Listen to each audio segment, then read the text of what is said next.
विधानसभा राजस्व मंत्री सुरेश पजारी विवृत्ति पड़ा ग्राम परिणत हम राजस्व ग्राम एवं आठगड़ ब्लॉक ओस्तपुर ग्रामवासी मनरे आशा संचार होती पड़ा ग्राम परिणत हम राजस्व ग्राम से आशा नहीं एवं लोके आठगड़ उपजिलापाल निकट में दाबी उपस्थापन कर ओस्तपुर ग्रामवासी एम सब हूँ ओस्तपुर ग्रामवासी एवं एम दाबी होकर राजस्व ग्राम होगापी जो जो आवश्यकता रही से सब पूरण करुवा बेले आज पर्यंत राजस्व ग्राम मान्यता मिलना तो प्रतिक्रिया नवा जे कहीं मिल पारा ना दीर्घ दिन धरी प्रतिक्रिया कौन कह आज्ञा आज पर्यटन कहीं मिल पार देखो बड़ दुखर विषय स्वाधीनतार 80 वर्ष पर गोटा उपात अंचल बोली आम निजक अनुभव करुचु से बहुत निजक दुख लगुच कहीं दुख लगुच एकविंश शताब्दी में मनीष पहुँचला बेले एआई सम्मेलन भारत में होता बेले भारत वर्ष में साधारणतः ओडिशा रे कटक जिला भाई जिले में पुणी चौदार निकटवर्ती अंचल गोटे गाँ अच्छी जो गाँव परिचय ना से आम बहुत दुखित जिते दुख कले भी ता प्रकाश आम करूँ तेणुक आम सरकार को अनुरोध करुचु तुरंत या राजस्व ग्राम हिसाब से घोषणा करूँ जहाँफल आम ग्रामर जो जो आसूची सरकारी अनुदान सरकारी अर्थ जो आसूची ताहा प्रकृत विनियोग हो पार प्रपर वे रे आम गाँव में जो भाग पड़ुची आम पाइपर एवं जेहेतु बड़ विलेज ना आमर ये गत कोरोना आमर असुविधा विभिन्न भाग सब चली जाऊँ बलीपुर आउ कुमारपुर एवं आमर मुख्य दाबी आम गोटे पंचायत कले we are the largest second village in our panchayat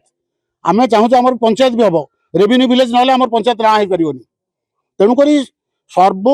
हिसाब को दृष्टि देले आमको रेवेन्यू विलेज निहात दरकार और सरकार को आम अपील करुचु दृढ़ भाव में अपील करुचु मनमोहन माझी तुरंत आमको राजस्व ग्राम हिसाब से घोषणा कर जड़े युवक अच्छा प्रतिक्रिया ना आप जड़े युवक तो आप होती गाँव भविष्य कमी देखुं आप गाँ गोटे पड़ा गाँव में अच्छी बर्तमान सुधा राजस्व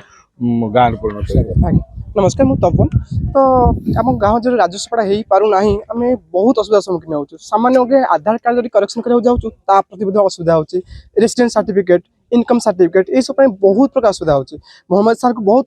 रिक्वेस्ट करम गाँव को राजस्व पड़ा राजस्व ग्राम हिसाब से देखो आम आप उपकृत हो पार तो जो भाई जो युवक नवेदन कर लोक सरकार मोहन माझी को आम गाँव को राजस्व गाँव में परिणत कर आप जड़े वरिष्ठ नागरिक ये गाँव आपण गाँव को एपर्यंत राजस्व मान्यता मिल पारा ना कौन कहे आप এটা মান্যতা মিললে আজ্ঞা ভালো এটা ଆମ ଗାଁ ବିଲକୁଲ କିଛି ମାନେ ଆସିପାରୁନି ଅନୁଦାନ କିଛି ଆସିପାରୁନି এটা ଗାଁର ନାଁ ନାହିଁ ଯୋଡ଼ାଏ ନାଁ ରହୁଛି ଗାଁର କିଛି କାମ ଧନ୍ଦା ବି ହେଇପାରୁନି এটা ହେଲେ এটা ଭଲ ମାନେ କଲେ এটা ଭଲ ଇଏ ଅସୁବିଧା କ'ଣ ଅସୁବିଧା କିଛି ପାଇପାରୁନାହାନ୍ତି ଆମର ଅନୁଦାନ କିଛି ପାଇପାରୁନୁ ଗଭର୍ଣ୍ଣମେଣ୍ଟ ଅନୁଦାନ କିଛି ପାଇପାରୁନୁ ଯାହା ଆସୁଛି ଦୁଇଟା ଗାଁ ନେଇଯାଉଛନ୍ତି ଆମର କିଛି ନାହିଁ ଏଠି ପୋଷାଇ ନାହିଁ ପଞ୍ଚାୟତ ହେଇପାରୁନି କିଛି ହେଇପାରୁନି ବିଭିନ୍ନ ପ୍ରକାର ମାନେ सरकार अनुदान में वंचित हो पाइपारनु किसी तो जो भाई आप कहते विभिन्न प्रकार सरकारी अनुदान आए गाँ कौन प्रकार अनुदान पाई पार ना तो देखो दीर्घ 24 वर्षर सरकार थिला एवं नूतन सरकार आसी आप भावुं नूतन सरकार आप गाँव को राजस्व गाँव मान्यता मिल पार आज्ञा जिते बड़े आमर राजस्व मंत्री घोषणा कले गोटे जो आमर मूल रेवेन्यू विलेज ठारू 500 मीटर दूर थी 500 लोक संख्यार अधिक लोक संख्या थी ग्राम को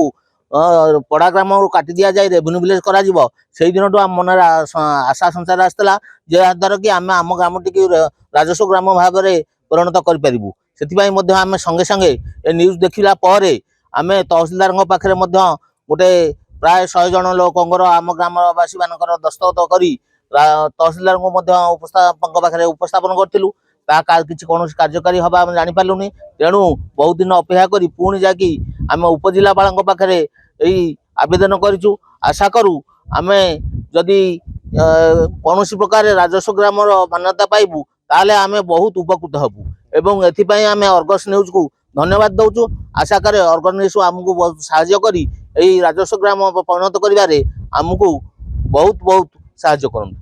जो भाई भाव शुणुले 1992 मसीहा ठारू आज पर्यंत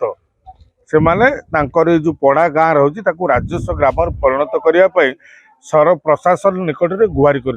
दीर्घ यार भितर अनेक वर्ष बीती जाइए किंतु आंकर जो पड़ा गाँव आज पर्यंत राजस्व गाँव मान्यता पाई पारा ना तेबे